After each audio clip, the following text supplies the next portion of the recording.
Alright, everybody. Hello, and welcome back, I guess, to some more Not Guilty by BrightBriar. So, oh boy. It's been a while. um, I can tell you that it's been a while since I recorded the last part. I don't even know anymore. It's just, I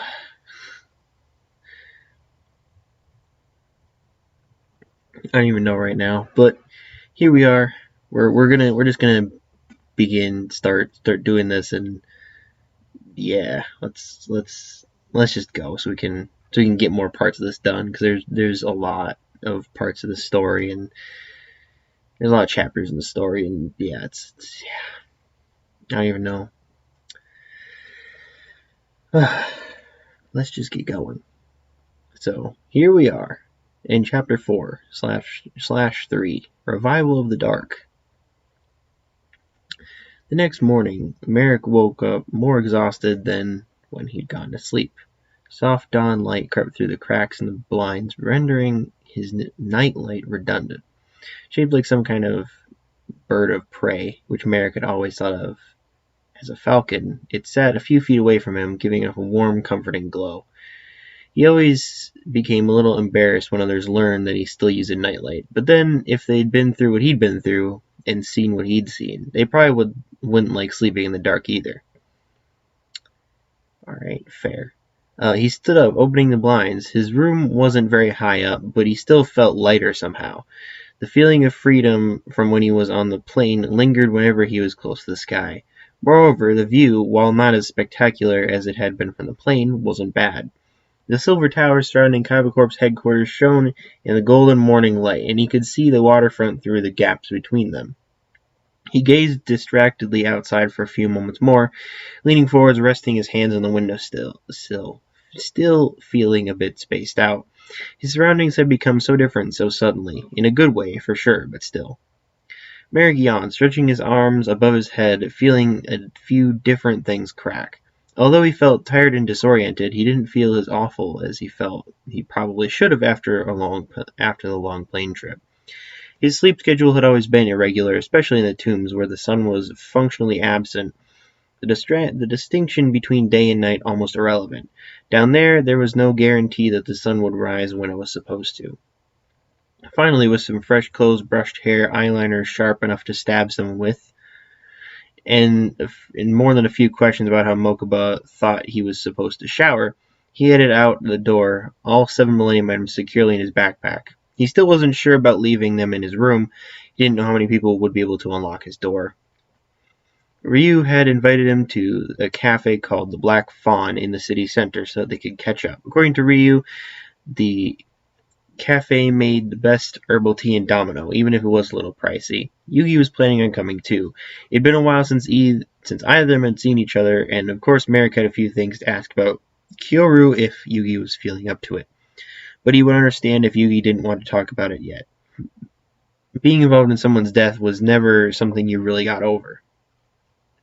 Ryu had sent him directions earlier that morning, at about 3, which was worrying, but unsurprising. The Black Fawn was only a half-dozen blocks away, so Merrick had decided to walk, setting off at around 9:15. The thin blanket of snow had settled on the ground overnight. Merrick had rugged up as much as he could, zipping up his parka, winding a scarf, a gift from Ishizu, and around his nose and ears. He was still cold, though, used to the scorching Egyptian sun.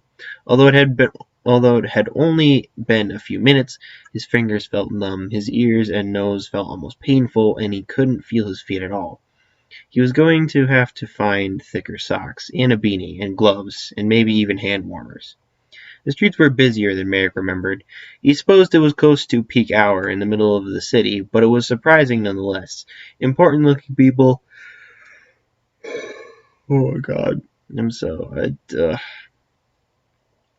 I'm not ready for this today, and it's not a good time. Anyways. Important-looking people in suits and pencil skirts surrounded him, rushing to work, coffee in one hand, phone in the other. Taxis lined the curb, each one disappearing as quickly as they'd appeared, ferrying people across the city. A few duelists were hanging around too, their dual discs strapped securely to their right arms, a silent challenge for anyone who passed them. Merrick took it all in, wide-eyed. He had a feeling he'd walked down the street before, but he couldn't place when or why. Everything was strangely familiar, yet completely foreign at the same time. Oh, why? Am I yawning so much?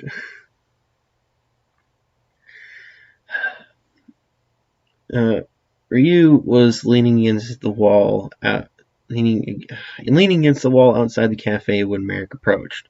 A warm coat zipped up to his chin. He smiled softly when he spotted the duelist, his eyes tired but warm. "Hey, Merrick," he said quietly, yet understated as ever. Merrick felt something inside him light up when he saw his friend, despite the circumstances. He even felt himself cracking a smile. "Hey."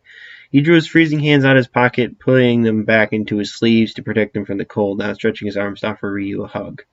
Ryu smiled, allowing Merrick to give him a quick squeeze, pulling away first, brushing his long white hair out of his eyes. "Hope finding this place wasn't too hard. I wondered earlier if we should have gone someplace you already knew." Merrick shook his head. "Everything I knew in Domino City is probably different now anyway. It's been a while."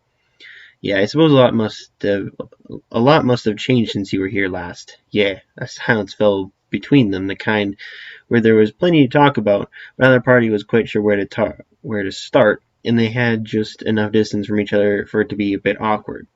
Merrick swallowed, searching for something in order to break it. I guess everything that's been going on, or with everything that's been going on, are you holding up okay?" Rio blinked and gave him a wry smile. "I've seen worse." The snowy-haired teen led him inside, where, to Merrick's relief, it was much warmer. The tables and chairs were made of smooth hardwood, circular lights hung overhead, and leafy green plants filled every corner and crevice. Light pop music played in the background, accompanied by the unexpected background noise. The clinking of glasses, the hissing of a coffee machine, and the quiet murmur of customers. Merrick adjusted his backpack on his shoulders, taking in the new scents and sounds. Rio glanced back at him. "Do you want a coffee, ridiculously strong and with blasphemous amounts of cream and sugar?" Merrick grinned. "It's not blasphemy if we're not offending any gods." Ryu rolled his eyes and headed up to the counter. All right, but you're paying for it." Merrick nodded, and picked a table near the window, which had mostly fogged up. With all the snow outside, he yawned, resting his chin on his hand, staring through the glass at the shadowy shapes outside, only now realizing how out of it he was. His limbs felt heavy, and he felt more than ready to place his head on the table and fall asleep then and there. Okay, so maybe I'm a little jet-lagged. Hey, Earth to Merrick.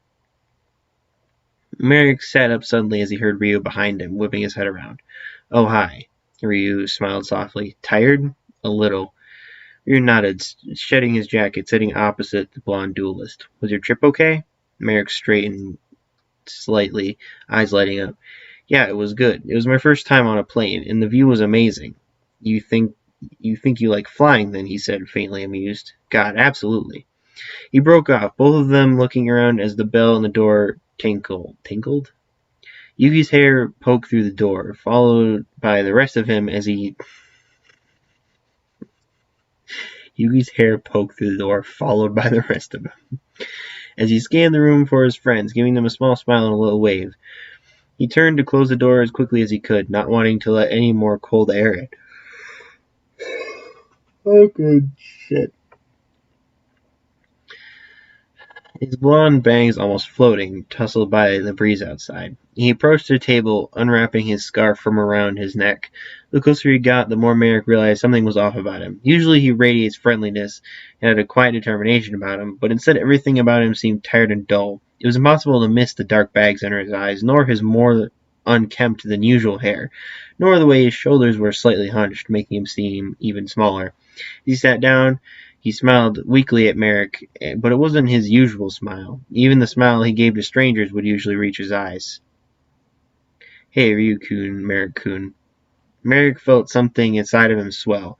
He liked the "kun" bit. Okay. Hey, how have you? He broke off, realizing Yugi obviously hadn't been great recently, rushing to fix his mistake. Are you doing okay? I mean, he trailed off. No, someone's dead, and I feel like shit, but I could feel shittier, I guess. Merrick swallowed. That was the most positive spin Yugi Muto could put on the situation. Then it really was shit. Yeah, I get that. Ryu made a quick noise of agreement. Same, but maybe we should talk about literally anything other than this until our drinks come. Yugi blinked at him in surprise, looking almost indignant. Isn't that what Merrick came here for? Yes, it is, but you could use a bit of a distraction from everything. He placed his hand on Yugi's shoulder, eyes dark with worry. You look like you've been through hell and back. But, Yugi, you will take care of yourself, and we will talk about something else right now. Take your mind off of everything for just 10 minutes. Duel smiled grimly. Okay, fine. Thanks, Ryu. Why don't we catch Merrick up on what everyone else is doing? Yeah, okay. He glanced at Merrick, pushing his bags out of his eyes. As long as that's okay with you. Merrick nodded, smiling. Glad Ryu was taking care of Yugi. He sure as hell didn't know how to. Yeah, of course.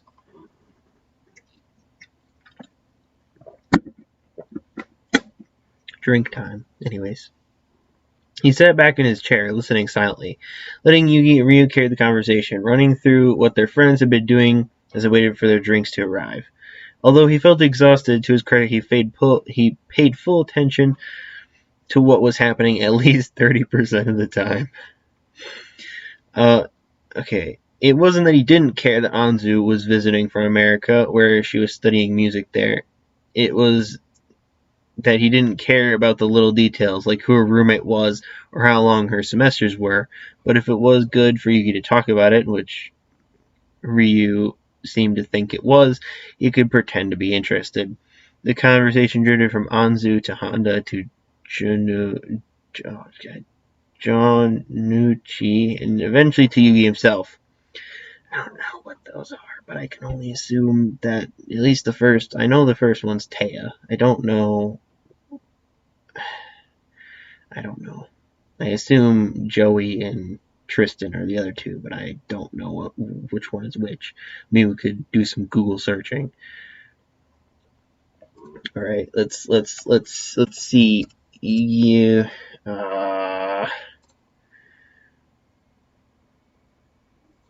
Honda. Yes. So that's Tristan, and I can only assume that good old copy paste. And that's Joey, of course. So, yes. Using the Japanese names makes me confused because I've never really heard them before, but whatever. And eventually to Yugi himself. He was designing some kind of new game which merged traditional trading cards with something like D&D, as far as Merrick could tell. At least Ryu was enthusiastic about it. Okay. I feel like that's a thing that's already been made, but, as in, made in real life. Not like in the Yu-Gi-Oh universe, but whatever. Anyways. I might even get a deal with Kaiba Corp, Yugi was saying, smiling slightly. A genuine one. Imagine working with the biggest gaming company in Japan. Ryu laughed, imitating Yugi. Imagine Kaiba swallowing his pride and actually working together with you. Hey, that's not fair. He and I dueled side by side last year, he said, giving Ryu a good-natured poke.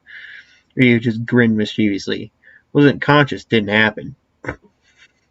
Ryu, that accounts for 70% of everything that's happened in the past few years, the duelist countered, laughing slightly. Merrick could not but feel as though he was missing something, but he remained silent. The coffee arrived. He took a long sip, feeling his mind begin to buzz as he took in the desperately needed caffeine and sugar. The duel's laughs died away, and Yugi became more serious again. Drinks are here. Can we talk about Kyoru now? Ryu nodded. As long as you feel up to it. The duelist followed. I'm fine. I feel a lot better, actually, but I hardly know what you mean to do, Merrick, he said, glancing at him. Why are you here? Merrick hesitated. I wanted to try to work out why that happened 2 days ago. I mean, it's got to be shadow magic, hasn't it?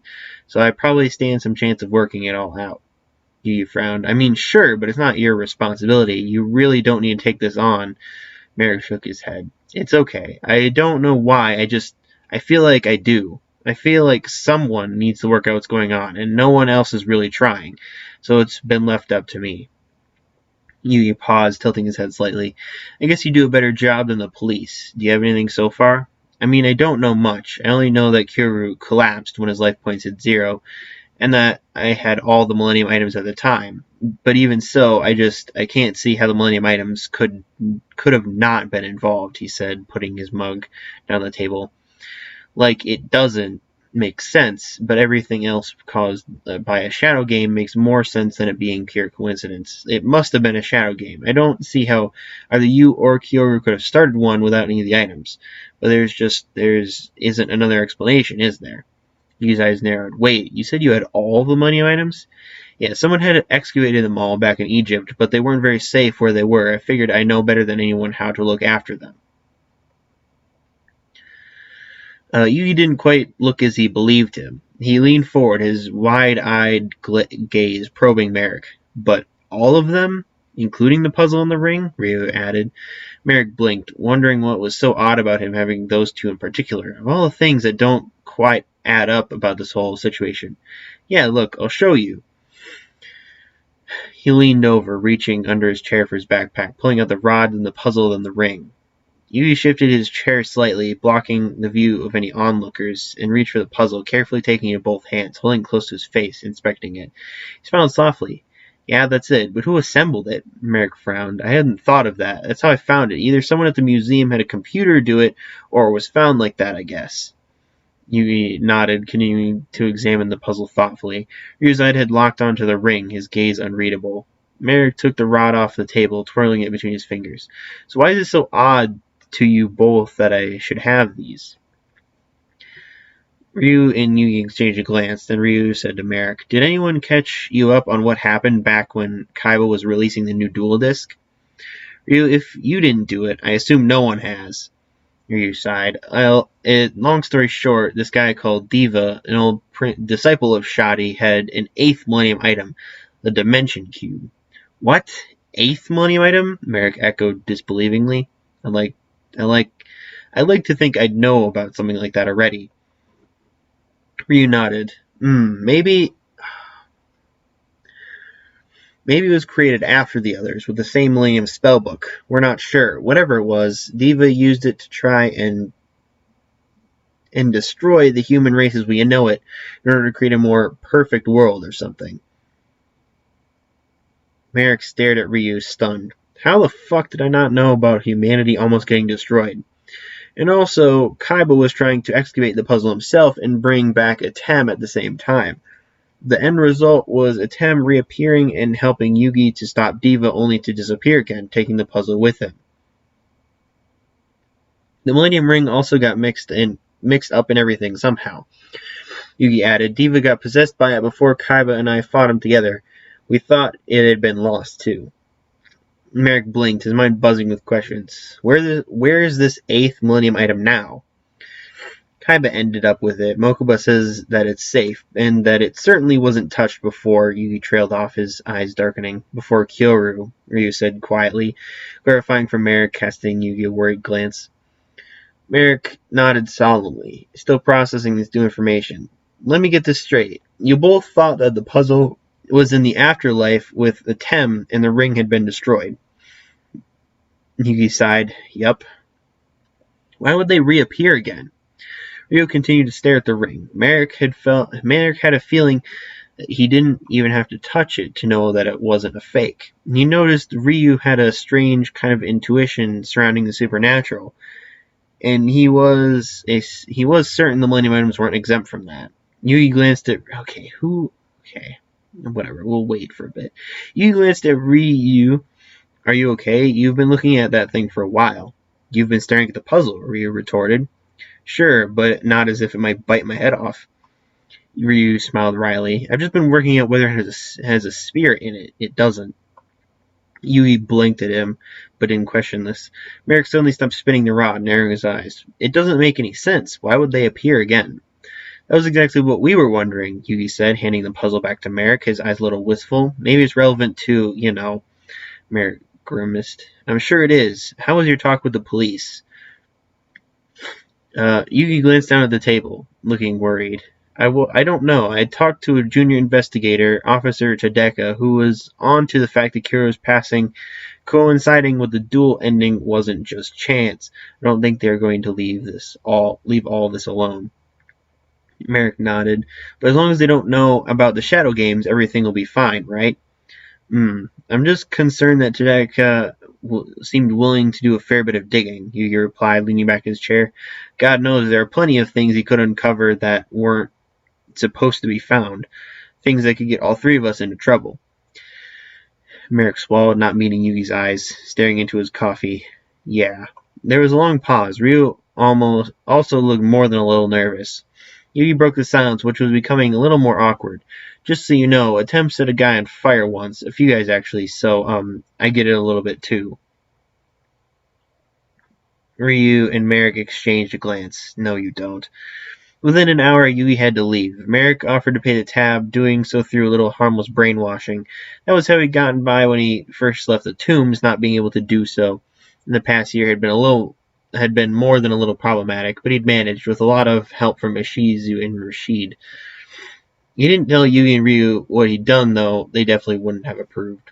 He pushed his hands deep into his pockets once he got outside, a gust of freezing wind blustering into him, blowing his hair in front of his eyes. He shook it aside and paced slowly down the chilly streets. It had started to snow again, large, fluffy flakes of it gently drifting to the ground. He smiled. He didn't get the opportunity to see snow very often. It was pretty enough that he was willing to put up with the fact that his fingers would almost certainly lose all feeling in the next few minutes. Okay. So that's over, I guess. Who is the Ryu?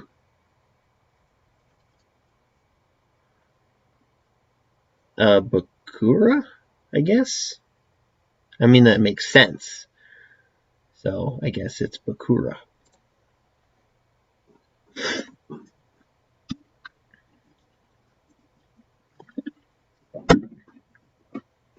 Anyways, still, Merrick shivered as the cold wind seemed to cut through him.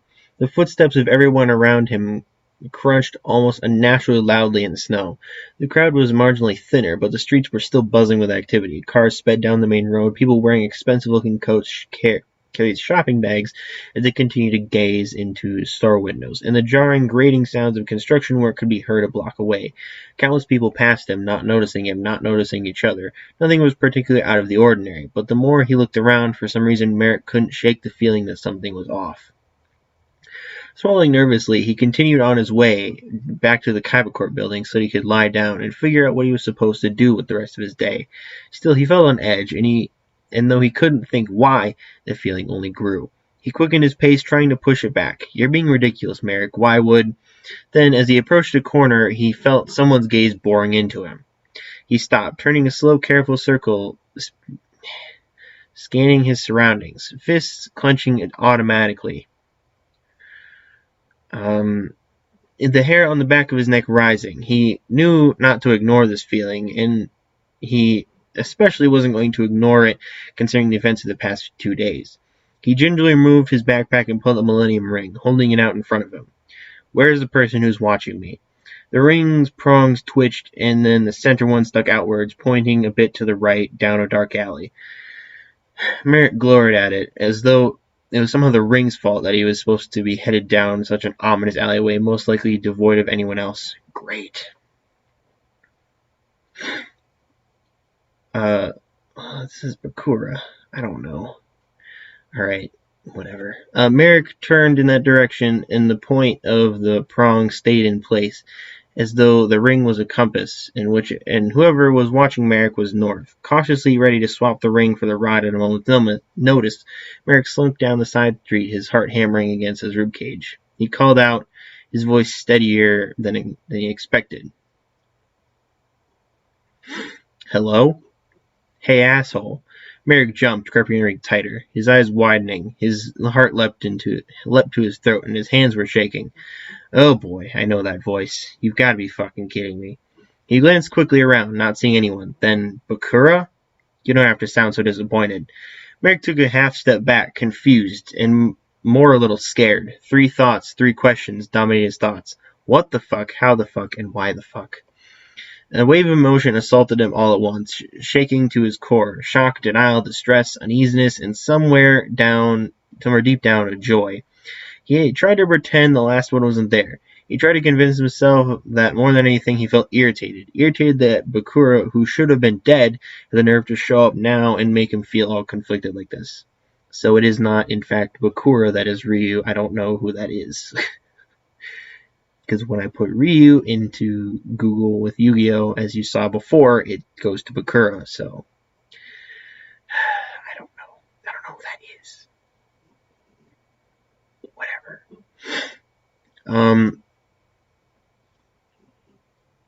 Okay, had the nerve to show up now and make him feel conflicted like this. Bakura, who was an old friend, but one that Merrick wasn't sure he could trust anymore, he glanced over his shoulder, searching for the source of the voice. Bakura, where the hell are you?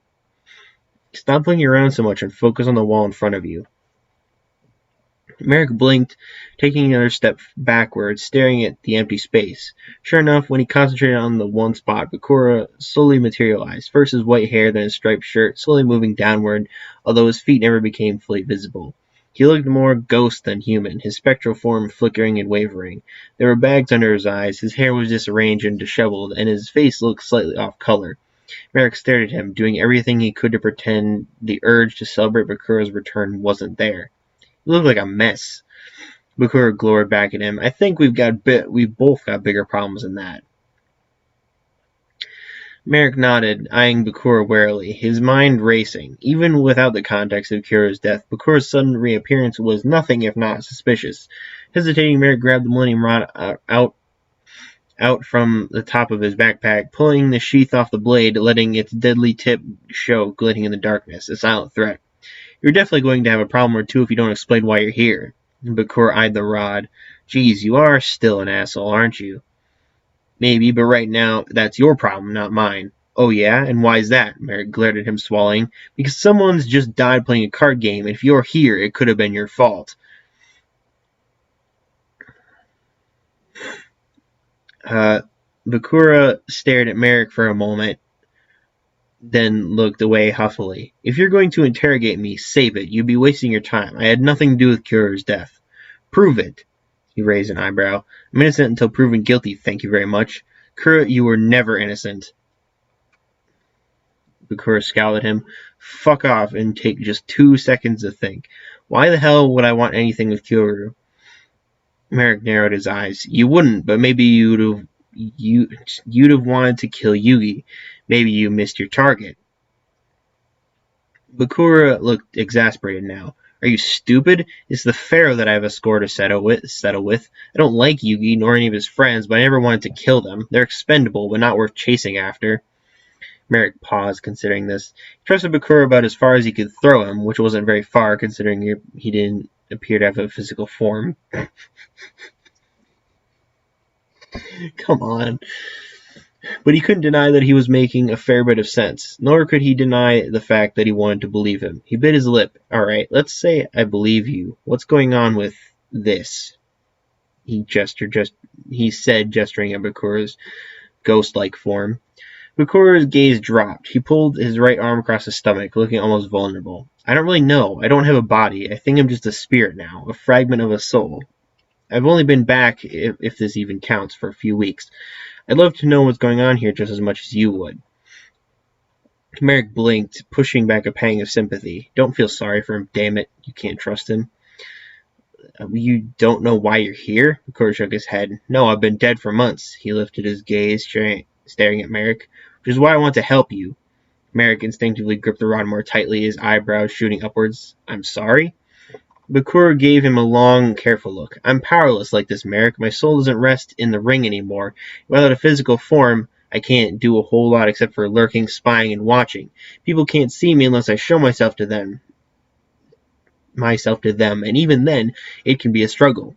I don't like this any more than you do, and I want to know why I'm here more than anything. You're right. Kyora's death and my reappearance can't have been a coincidence. I haven't managed to work out what the connection is. I've been spending the past few days hanging around the site of the duel and listening to other people's conversations. I've been trying to work out what happened with Kyoru and why I'm here, but he trailed off, taking in a deep breath, looking deeply uncomfortable. I don't think I can do it on my own.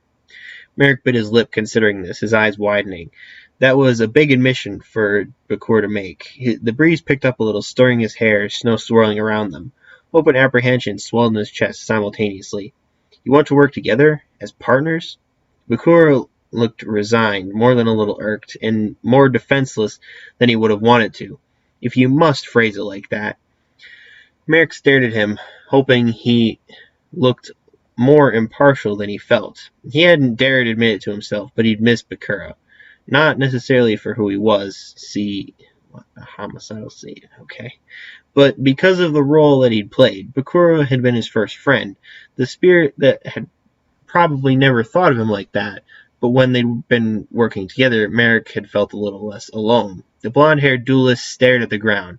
Last time we were a team, I was a very different person, he said quietly. I'm not chasing vengeance this time, I'm chasing answers. I'm trying to do something good. I don't know if you'll fit in with that.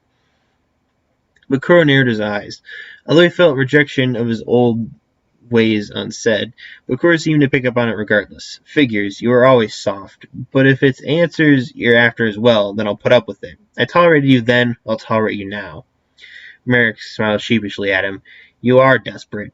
Bakura sighed almost aggressively, looking pained. Yeah, I am. Merrick continued to eye the spirit. Bakura seemed as sincere as he ever was. Merrick knew Bakura was good at acting, good at lying, but deep down, Merrick wanted this. He wanted to trust the spirit. Bakura had always been there for Merrick when no one else was. They both risked everything together. He was a dick for sure, but they had a little bit more in common than just a goal. Merrick eyed him for a moment more before finally outstretching his hand. All right, we'll give this a shot. Bakura smiled and took it. His hand felt cold. Oh, Jesus.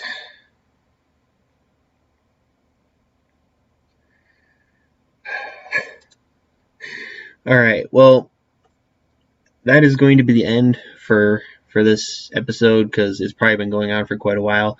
These chapters are very long, and yeah, this is gonna be a long series. So I don't know. We'll see what happens. Yeah, I guess it does go there. This is why that's confusing. So that's Yami Bakura, and that's the regular Bakura. For fuck's sake.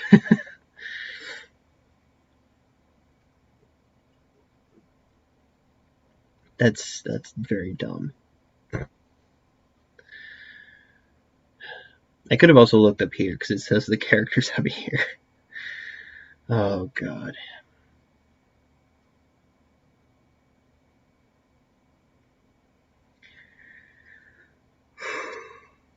I don't know anymore.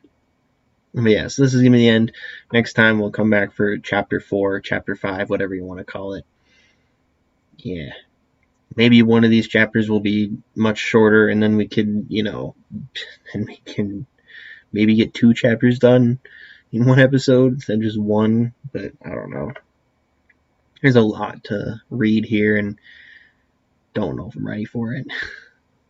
But yeah, we should just end the episode now. Next time we'll come back for more of the